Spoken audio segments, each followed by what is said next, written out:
오늘 귀한 예배 자리에 오신 여러분 한 분 한 분 환영하고 축복합니다. 오늘 특별히 새생명 축제 또 초대받아서 오신 여러분 한 분 한 분을 주님의 이름으로 사랑하고 축복합니다.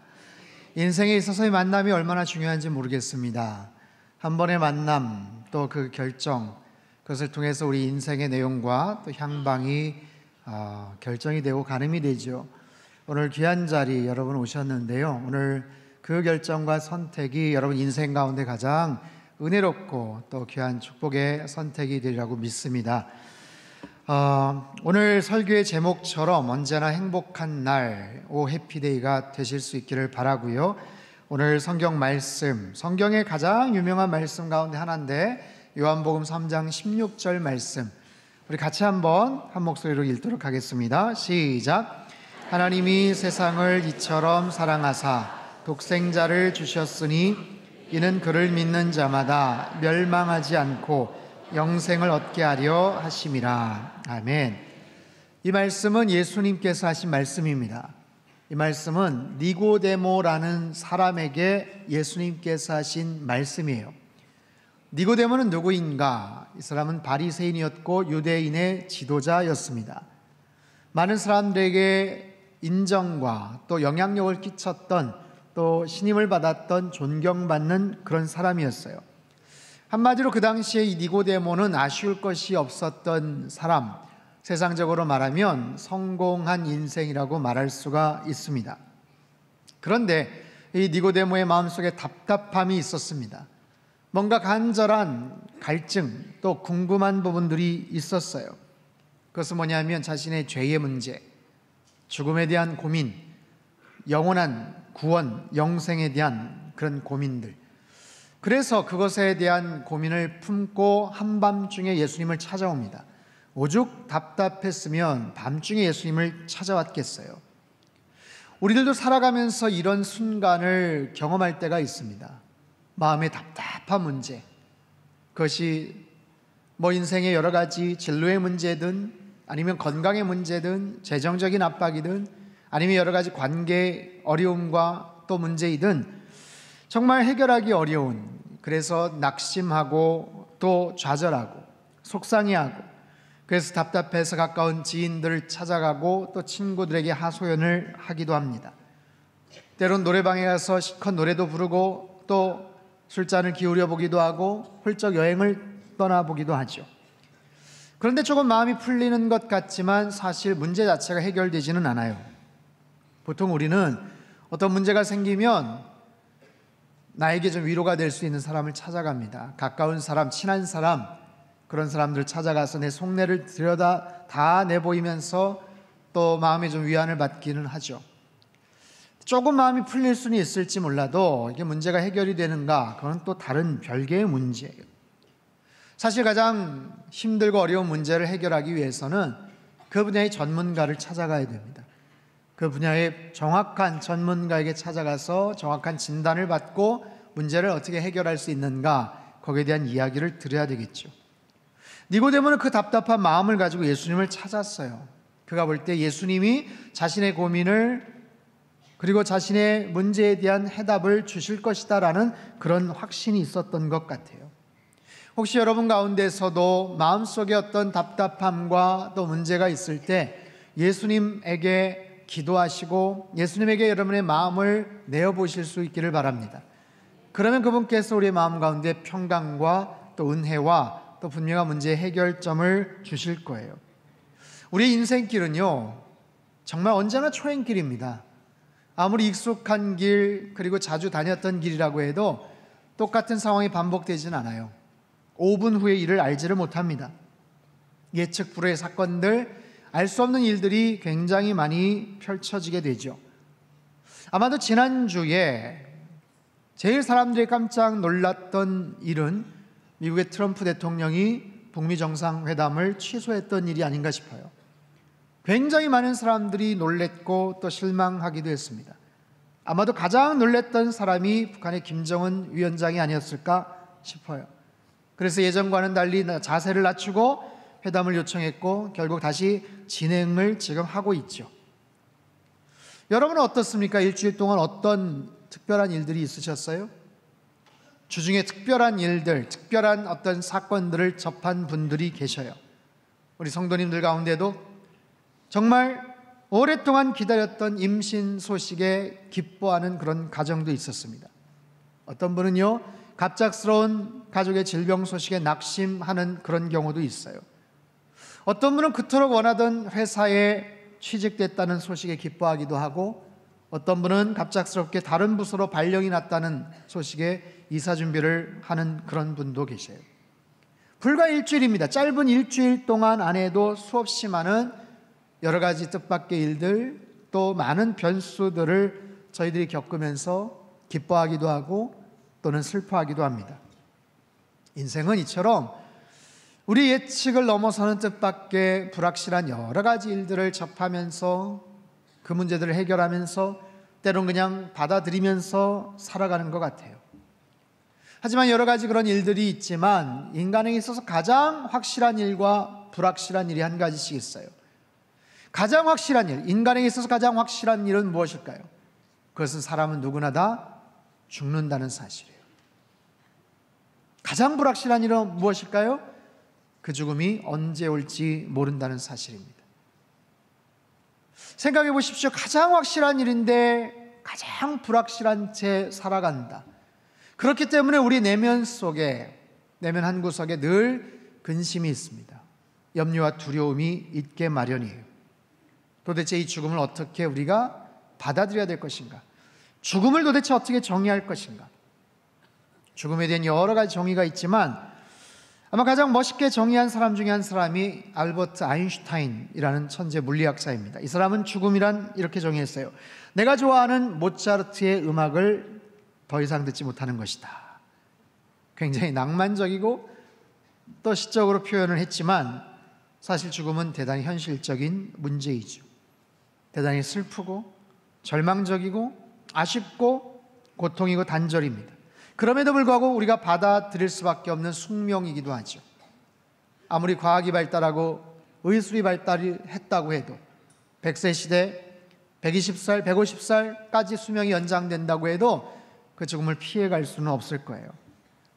세상의 어떤 종교에서도 어떤 지도자도 어떤 위인도 이 부분에 대해서 자신 있게 해결책을 제시한 사람은 없습니다. 티벳이라는 나라가 있어요.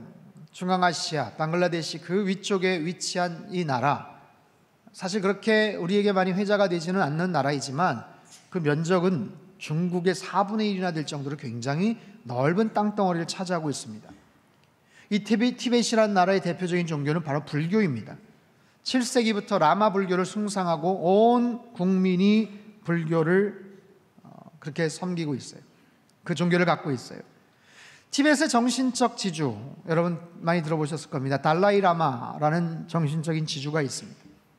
이 사람이 거주하고 있는 라사라는 곳, 그곳에 포탈라궁의 조캉사원이라는 곳이 있는데 모든 티벳 사람들은 평생에 한번 그곳을 방문하고 찾아야 되는 하나의 순례지와도 같은 그런 곳입니다.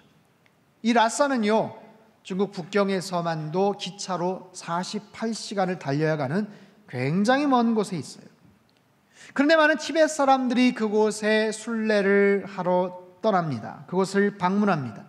그런데 그곳을 어떻게 가느냐? 그냥 걸어가거나 차를 타고 가는 게 아니라 오체투지라는 특별한 방법을 통해서 가요.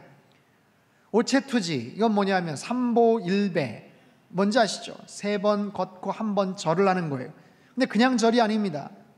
5개의 신체 부분, 팔꿈치, 양 무릎, 그리고 이마를 완전히 납작하게 땅바닥에 엎드려 대는 거예요. 사진 한번 보여주시죠.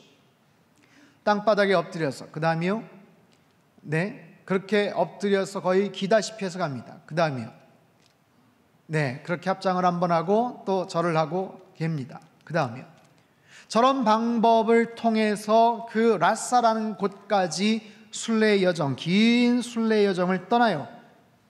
이유는 그것이 자신들이 섬기는 신에 대한 예의이고, 그리고 그 과정을 통해서 자신의 죄를 사함받을 수 있다는 그런 믿음을 갖고 있어요. 그리고 그 과정을 통해서 더 좋은 모습으로 환생할 수 있다라는 그런 믿음을 갖고 수백 킬로, 더러는 수천 킬로를 저렇게 갑니다. 중국 북동쪽에 사는 한 티벳 사람은요, 자신의 집에서 오체 투지의 방법으로 순례를 시작했는데 그 라사라는 곳에 도착하고 보니 30년이 지났다고 합니다. 한평생을 그 단 하나의 성지 순례에 고스란히 바쳤어요.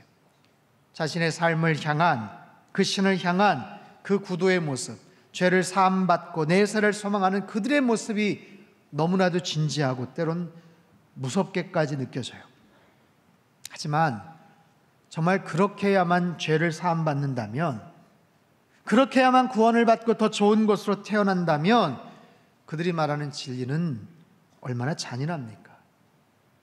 저는 문화적인 측면에서 그들의 독특한 종교의식을 폄하할 그런 마음은 없어요. 하지만 종교적인 관점에서 볼 때 그들이 수행하는 여러 자료들, 사진들, 동영상을 보면서 그들의 진리, 그들의 교리가 얼마나 무책임하고 잔인한가라는 생각을 해봤습니다. 정반대의 경우도 있어요. 지난주에도 말씀을 드렸는데 인도의 바라나시, 힌두교의 대표적인 성지입니다. 그곳을 흐르는 겐지스강이 있어요. 모든 힌두교도는 일생에 꼭 한번 그곳을 순례하고 싶어 합니다. 그곳을 관통하는 겐지스강에 몸을 씻고 목욕을 하면 자신의 모든 죄과를 사함받는다는 믿음을 갖고 있어요. 뿐만 아니라 죽은 시신을 그곳에서 화장을 하고 뿌리면 그 시신, 그 영혼이 고통스러운 윤회의 사슬이 끊어진다라고 믿고 있습니다. 그러다 보니 온갖 사람들이 그곳에 찾아와서 목욕을 하고 자신의 가족들 그 시신을 그곳에 태워서 화장을 합니다. 그러다 보니 악취가 풍기고 온갖 오물이 떠다니고, 근데 그쪽에 거처하는 사람들은 그곳에서 빨래도 하고 씻기도 하는 그곳의 물, 거기서 목욕을 하고 때로는 성수라 여기면서 마시기까지 해요. 그렇게 해서 자신의 모든 죄과가 사라진다면 사실 뭐는 못하겠어요. 하지만 정말 별다른 어떤 특별한 어려움 없이 목욕 한 번에 그 모든 죄를 해결함 받을 수 있다면, 여러분 그렇게 해서 구원을 받을 수 있다면 그들의 진리와 그 믿음이 얼마나 이기적이고 무지합니까? 여러분 정말 그게 사실이라면요, 우리도 빨리 인도 가는 비행기표 끊어야 돼요. 그럼 자 보십시오. 이렇듯 세상의 많은 사람들은 알게 모르게 나름대로 죄와 죽음과 내세에 대한, 영혼에 대한 고민을 갖고 있어요. 나름대로 방법을 찾고 그 문제를 해결하기 위해서 애를 씁니다. 하지만 속 시원한 답을 찾지 못하거나 아니면 엉뚱한 답을 얻는 경우들이 많죠. 인류 역사상 어느 누구도 이 죽음의 문제를 해결한 사람은 없었습니다. 그 어떤 철학자도, 위인도, 성현도, 종교 지도자도 내가 죽음의 문제를 해결했다라고 자신 있게 말하는 사람은 없었어요. 그런데요, 놀랍게도 성경은 여기에 대한 확신을 갖고 이야기를 합니다. 예수님께서 말씀을 하세요. 아까 띄워주셨던 요한복음 3장 16절 말씀을 다시 한 번만 읽도록 하겠습니다. 시작. 하나님이 세상을 이처럼 사랑하사 주셨으니 이는 그를 믿는 자마다 멸망하지 않고 영생을 얻게 하려 하심이라. 아멘. 여러 중요한 단어 말씀이 있지만 저는 특별히 멸망하지 않고 라는 단어에 눈이 갔어요. 멸망하지 않고 영생을 얻는다. 여러분 멸망이란 단어의 의미를 잘 아시죠? 멸망한다, 소멸된다는 거예요. 죽는다는 겁니다. 끝이 난다는 거예요. 완전히 망해버린다는 거죠. 요즘 아이들 말로 폭망한다라는 그런 뜻입니다. 완전히 망해서 소망도 없고 다시 회복이 불가능한 그런 상태. 근데 여기서 말하는 이 멸망은 우리가 상상하는 것보다 훨씬 더 크고 고통스러운 심판의 의미를 담고 있어요. 그런데 멸망하지 않는데요. 누가요?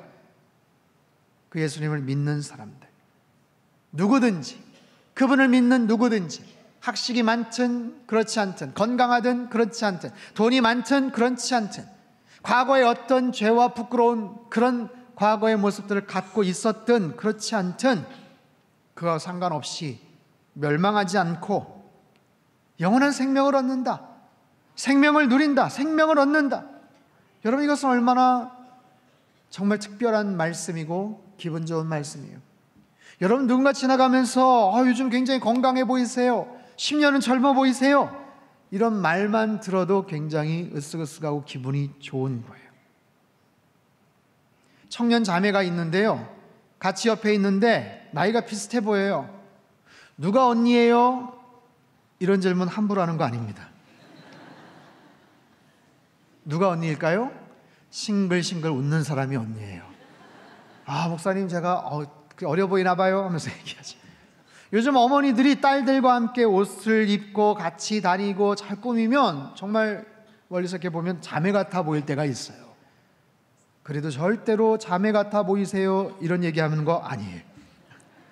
제가 몇 해 전에 저희 처남이랑 설악산에 갔었어요. 저희 처남이 저보다 7살이 적거든요.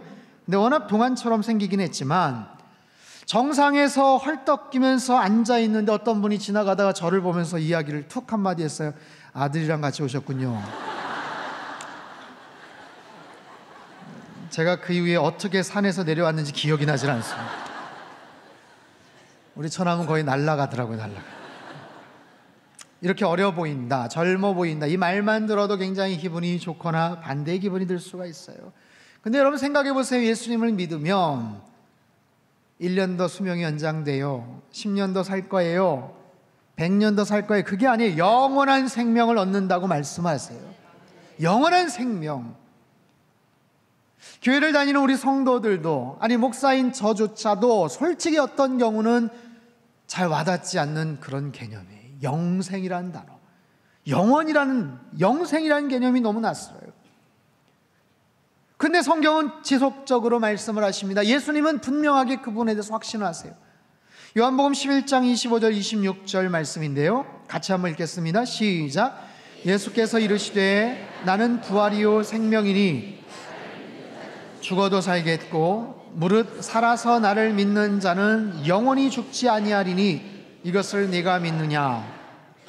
나는 부활이요 생명이다.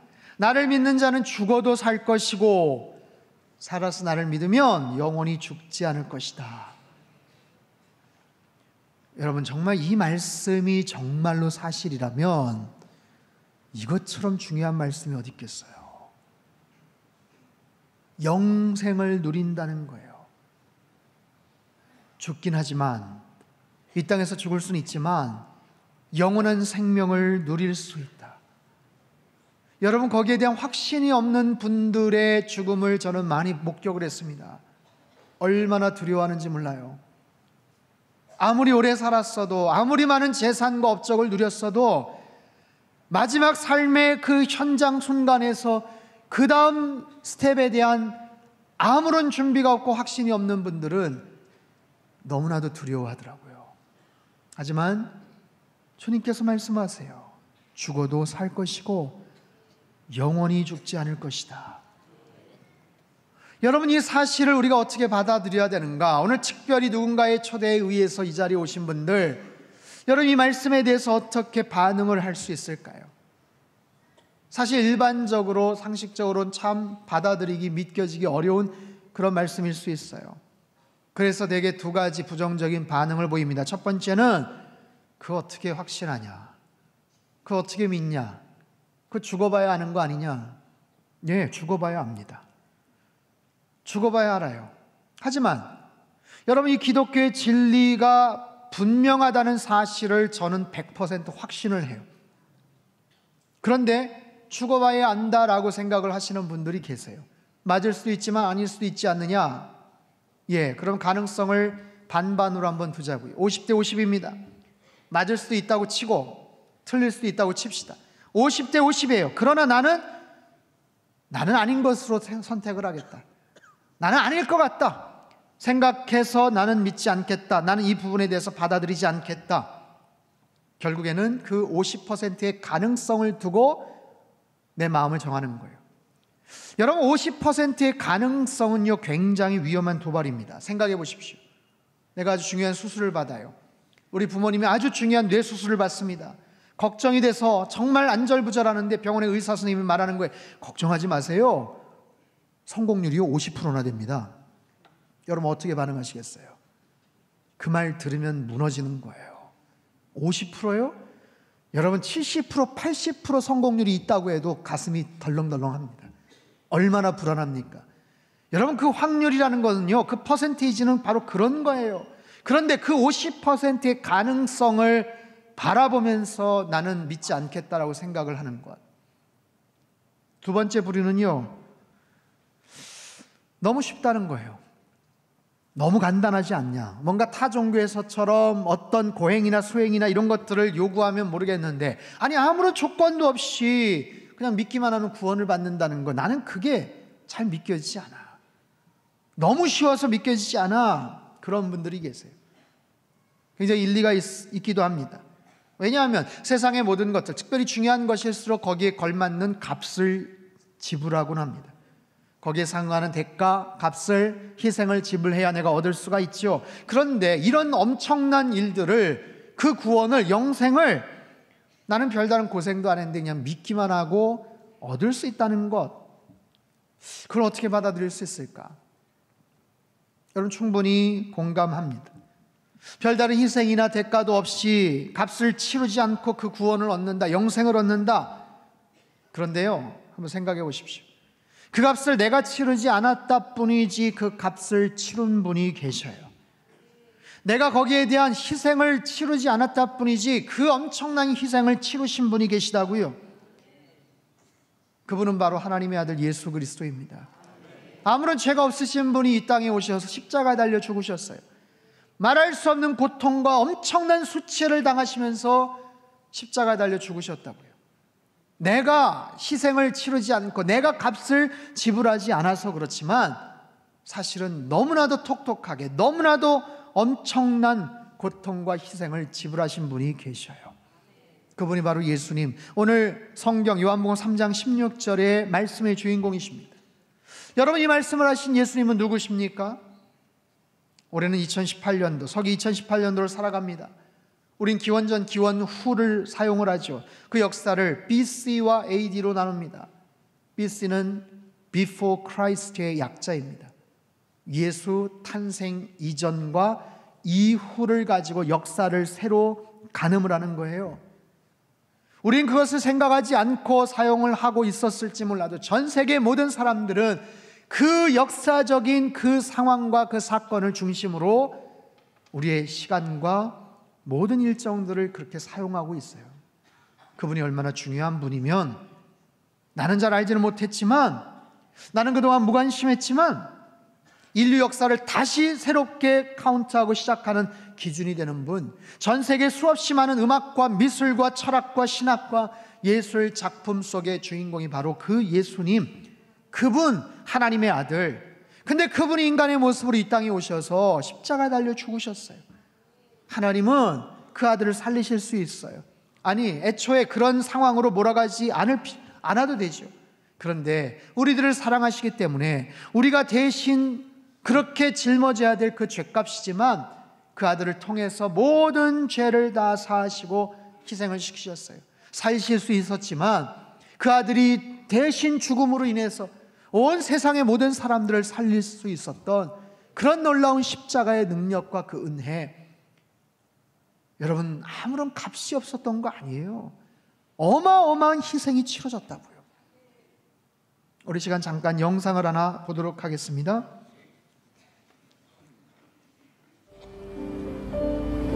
Vždycky, když svítí, tak víš, že na tebe někdo myslí. Ty jsi hlava. A ty doopravdy. Za hodinu pojede vlak, jo? Za 30 minut pro tebe přijdu a půjdeme nahoru a budeme pouštět čoupátka, jo? Položíme most. No, mostem položíme most, jo? Jo! 30 minut sedět, nikam neběhat.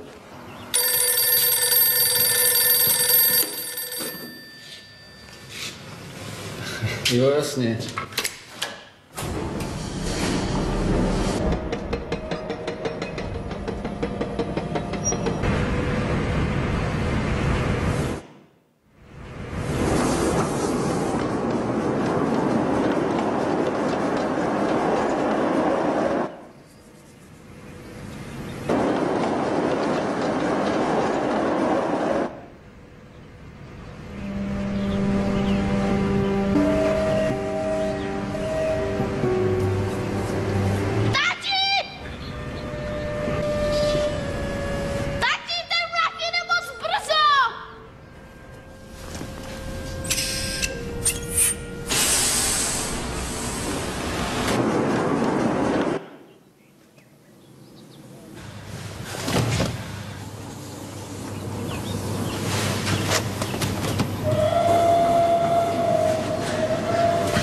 라디오! 라디오! 라디오!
세상을 만드신 분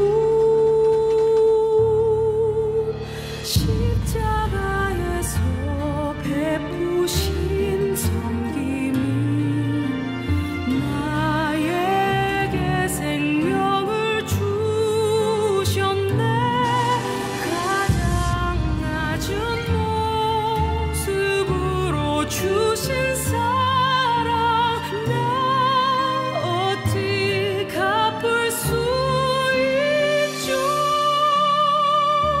생명을 내어주신 그의 사랑이 나의 눈물을 흘리게 하는 거죠. 나를 살리려고 지신 십자가 그 섬김 그의 희생이 나 이제 주를 위해 살래요. 내 생명 아낌없이 드릴 수 있죠. 영원한 생명의 십자가 나 그 길을 가리. 여러분, 기차 안에 있는 사람들은 사실 무슨 일이 있었는지 잘 몰라요. 아무렇지도 않게 떠들고 이야기하고 음식을 먹고 그저 그렇게 살아갑니다. 하지만 그 기차가 안전하게 그 구간을 통과할 수 있었던 것은 한 철도원의 그 아들의 그 값진 희생이 있었어요. 아무런 값이나 대가가 없이 그냥 믿기만 하면 구원을 얻는다는 것이 말이 되지 않는다? 그렇지 않아요. 어마어마한 희생이 이미 치러졌고 값이 지불이 되었어요. 그 사실로 인해서 우리는 그 사실, 그 주님을 우리가 받아들이고 마음속에 모시고 영접하면 되는 거예요. 여러분, 지금까지 왜 교회를 멀리 하셨나요? 아마 여러 가지 이유가 있었을 겁니다. 교회에 대한 부정적인 느낌이나 아니면 교회 다니는 사람들에 대한 어떤 실망감이나 아니면 특별하게 진지하게 생각해 본 적이 없어서나 아니면 마음은 있지만 너무 바쁘고 분주해서거나 아무튼 여러 가지 이유 때문에 그동안 멀리 하셨다면 아무튼 오늘 이 자리에 오신 것은 너무나도 잘한 결정이에요. 이 자리에 와서 지금까지 말씀이 이 모든 내용이 큰 거부감이 없다면 여러분 마음을 주님께서 두드리고 계셔요. 그 마음을 여러분들이 열고 예수님을 만나면 되는 거예요. 예수님을 만나고 그 주님을 믿는 방법은 아주 쉽습니다. 우리의 마음의 문이 있어요. 보이진 않지만 마음의 문이라는 게 있습니다. 어떤 사람, 대상을 향해서, 어떤 상황을 향해서 내 마음이 문이 활짝 열릴 수도 있고 굳게 닫힐 수도 있죠. 그런 것처럼 어쩌면 지금까지 닫아놨던 그 마음의 문을 여는 거예요. 열고 이 말씀의 주인공이신 그 예수님을 내가 믿겠다고 여러분 고백하면 됩니다. 정말 그분이 부활이고 생명이라면, 그래서 그분을 믿음으로 말미암아 죽음의 문제를 해결할 수 있다면, 그래서 정말 멸망하지 않고 영생을 얻을 수가 있다면, 그 사실로 인해서 마음의 평강을 얻고 인생의 새로운 목적과 의미를 깨달아서 살아갈 수 있다면, 여러분 그것처럼 중요한 일이 어디 있겠어요? 지금까지 교회에 오랫동안 나왔던 분들 중에서도 진지하게 주님을 향해서 마음의 문을 열어본 적이 없고 고백한 적이 없는 분들이 있다면, 제가 오늘 그 모든 분들을 위해서 기회를 드리고자 합니다. 여러분의 마음의 문을 열고 함께 기도하시면 돼요. 기도라는 것은요, 꼭 손을 모으고 눈을 꼭 감고 해야만 되는 것은 아닙니다. 여러분의 진실한 마음, 정말 진실한 마음의 고백을 담아서 하나님 앞에 고백을 하고 기도하면 돼요. 이 시간 자막을 한번 띄워주시죠. 여러분 두 손을 한번 가슴에 모으시기를 바랍니다. 이 자막을 통해서 이 기도를 한번 같이 고백해 보시겠습니까? 같이 한번 고백하죠. 예수님, 이 시간 마음을 열고 기도합니다. 저는 그동안 예수님을 모르고 살아왔습니다. 알게 모르게 지은 죄도 참 많았습니다. 그래서 때론 외로웠고 불안했고 두려웠습니다. 내일에 대한 근심, 걱정이 많았고 죄와 죽음에 대한 두려움도 많았습니다. 이제 겸손히 나의 연약함과 죄인됨을 고백합니다. 예수님, 나를 도와주십시오. 예수님이 부활이고 생명이심을 믿고 싶습니다. 나를 위해 십자가에서 죽으셨다고 믿고 싶습니다. 내 마음에 들어오셔서 구원자가 되어 주십시오. 마음의 평안과 기쁨을 주시고 소망과 생명을 주십시오. 행복한 인생을 살게 하시고 영원한 천국에 들어가게 해 주십시오. 예수님 이름으로 기도합니다. 아멘. 아멘. 사랑하는 여러분, 하나님은 여러분을 사랑하십니다. 하나님이 여러분 사랑하세요. 잘 되기를 원하십니다. 우리 인생에 주인이 있어요. 내가 주인인 것 같지만 내가 주인 되어 살아가면 망하는 인생이에요. 그 하나님, 오랫동안 여러분을 만나기를 원하셨던 우리 각자의 인생의 주인 되시는 그분이 여러분의 마음의 문을 오랫동안 두드리고 계셨어요. 이제 그 마음의 문을 열고 예수님을 만나고 그 마음 가운데 주님께서 함께 하셔서 우리의 마음 가운데 평안과 기쁨과 행복을 주실 줄 믿습니다. 요한복음 5장 24절의 말씀 제가 한번 읽어볼게요. 내가 진실로 진실로 너희에게 이르노니 내 말을 듣고 또 나 보내신 이를 믿는 자는 영생을 얻었고 심판에 이르지 아니하나니 사망에서 생명으로 옮겼느니라. 아멘. 여러분의 그 믿음의 기도를 들으시고 하나님께서 분명히 생명을 주신 줄 믿습니다. 우리의 영혼을 사망에서 생명으로 옮겨주신 줄 믿습니다. 오늘 2018년도 5월 27일, 오늘 아주 특별한 날입니다. 여러분 인생의 진정한 예수님과의 동행이 시작되는 축복의 날입니다. 일평생 그 주님과 동행하며 영원한 생명을 누리실 수 있기를 주님의 이름으로 축복합니다. 기도하겠습니다. 하나님 아버지 감사합니다. 오늘 이 자리에 처음 초대를 받아 오신 분들도 계십니다. 기독교에 대해서, 교회에 대해서 부정적인 마음을 갖고 그동안 등한시했던 하나님 그들의 마음의 문을 열어주시고 예수님을 향해서 믿음의 기도를 할 수 있게 하신 것 참으로 감사합니다. 주님께서 우리의 부활이고 생명의 주가 되시는 줄 믿습니다. 영원한 생명을 주시고 멸망치 않게 하시겠다고 약속해 주신 것 감사합니다. 이제는 인생의 주인을 만나 일평생 허탄하고 망령된 곳에 쫓아다니지 않고 방황하지 않으며 주님만을 온전하게 따라다니며 정말 마음의 평강과 기쁨과 행복이 넘치는 복된 인생 살아갈 수 있도록 역사하여 주시옵소서. 귀하신 예수님의 이름으로 기도합나이다. 아멘.